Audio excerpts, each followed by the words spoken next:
About 2 years ago, I embarked on a journey to start a documentary on the fate of rape victims in Morocco. And what kind of pushed me to do this was the tragic fate of Amina Filali, a young 16-year-old girl who had killed herself because she was forced to marry the man who raped her. Now that's, Amina's story triggered a lot of debate around a law that allegedly allowed these kind of things to happen. But when I started looking into the law, what it actually said is not that a man accused of rape could marry his victim.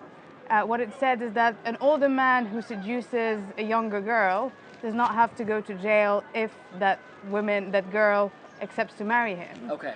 So, and then I was like, so how did this law turn into, a kind of refuge for rapists to use if they were to get out of jail? And that triggered a lot of questions that the media at the time were not answering in Morocco.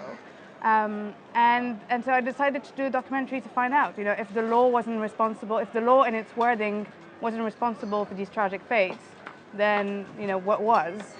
And I had the hint that it could be cultural issues, things to do with the honor of the family, of not being found out, people wanting to hide stories of rape that they felt were too shameful to expose, too difficult to bring to court. Judges themselves would actually push these women to go to choose the marriage option as a way for them to secure their future, because after a woman has been raped, nobody else would want to marry her, and they felt that wasn't an acceptable life situation for young women in Morocco.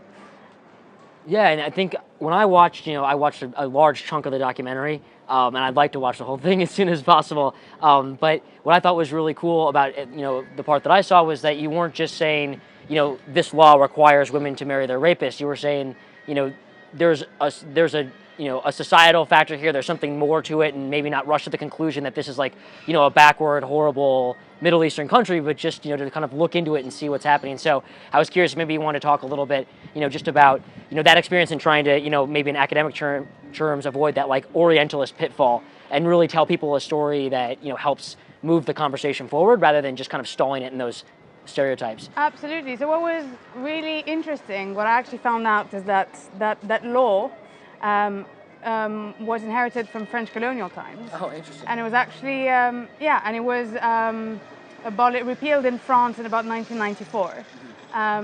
Now, so starting from that, my intuition was to kind of say, if we as Moroccans are so proud of our family values, why have we come to apply these laws?